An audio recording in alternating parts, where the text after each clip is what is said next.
While the Avengers have come to symbolize the United States, both as a message of what we could be at our best, and just rampant, unfeeling consumerism, the team itself has taken pride in being all-inclusive to beings of all walks of life, be they man, woman, android, alien, mutant, or literal god.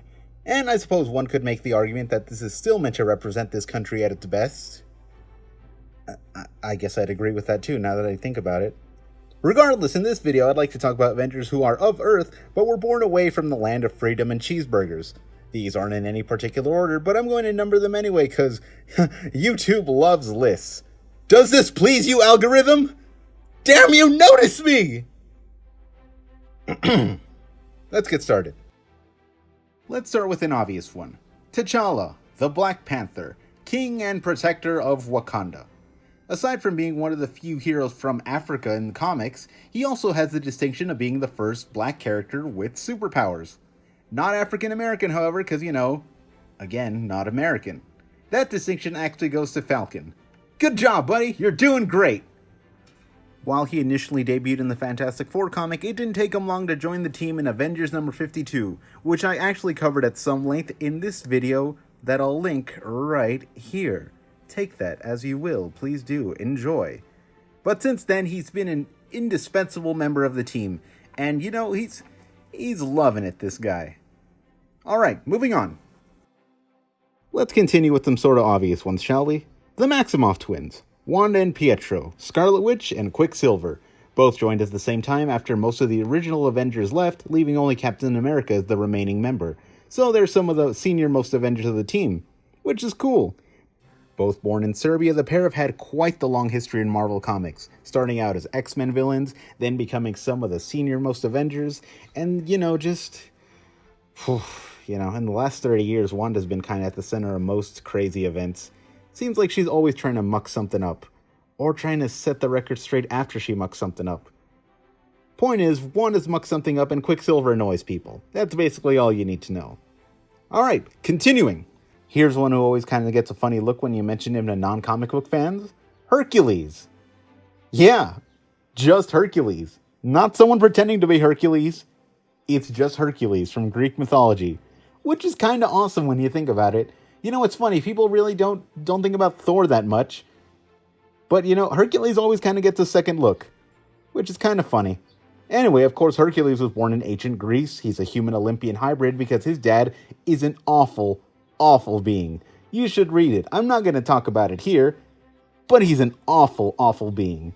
Anyway, that's not the point. Back to Hercules. While he originally didn't spend that much time on the team, Hercules did return on occasion, just either being a member or being just a reserve member, because that's Hercules. He's great. He was also part of the short-lived Champions team in the 70s, so, that's something. While we're on the Champions, though, Natalia Romanova, better known as Black Widow, was also a part of that team. And she was also an Avenger sometimes. She really preferred the whole, being on her own spy thing. But she was occasionally an Avenger and has even occasionally led the team. And it's continued a long-standing tradition of reformed villains becoming Avengers. But also, she was born in Stalingrad back when it was still called the Soviet Union. So, international, baby. Espionage. Moving on. Let's talk about Captain Britain real quick, who's been around in Marvel Comics for quite a while, but has only kind of recently become an Avenger, like within the last 20 years.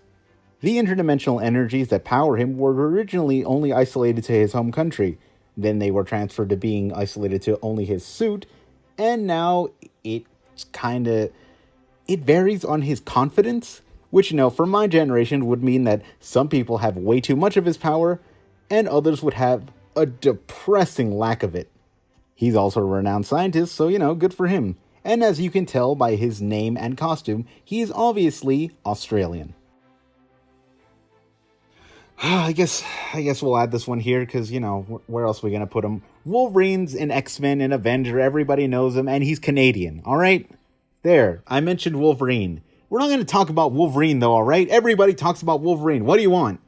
Jeez, he's Canadian. There we go. Thank you. Next. Let's move from a mutant that everybody talks too much about to a mutant that no one really does talk about. Sunspot, Roberto da Costa. Born in Sao Paulo, Brazil, formerly a New Mutant, then an X-Men, and now an Avenger, I think. He was an Avenger for a while, a couple years ago. I don't know if he's Avenger right now. But what matters is that he was an Avenger. And for those of you who don't read comics, you might know him from that last actually good X-Men movie. You know, Logan and Deadpool don't really count. This was the last actual good one, and he died twice in it. Remember? You probably don't, but, you know, he was there. He was definitely there. We all saw him. And, you know, we all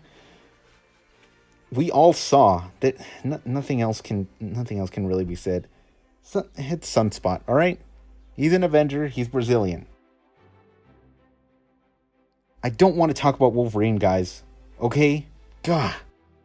And while we're on the subject of Avengers that nobody talks about or really knows, Maria de Guadalupe Santiago, better known as Silverclaw, from the fictional country of Costa Verde, located in Central America. Very exciting, very exotic. Everybody loves her. Actually, I don't really know anybody that does love her. She doesn't really appear that often. Was only really a reserve member for the team and has appeared occasionally in big events. But actually, I don't think she's appeared since Civil War. We should probably check up on her. Wow, it's been a while. Whew. There was another Civil War before she made a comeback. Wow, that's insane, right? I mean, come on. Anyway, she was an Avenger. And Jarvis, like, when she was a kid, he sent her money in an orphanage. What a great guy, that Jarvis. Jarvis is a person in the comics, for all of you that don't know. Haha, we all like him. He's great, Jarvis. And to cap this all off, since we started with a king, it only really makes sense to end with the king, Namor Mackenzie, Mutant King of Atlantis. Wow, that actually sounds a lot more badass when you say it like that. Anyway, Namor has a long history with the Avengers, both as an occasional villain and now as a member. He's been a member for a while, but you know, he's doing all right. He does his own thing. He's kind of a prick sometimes, you know. But you know, he's cool. I like him. Namor's cool.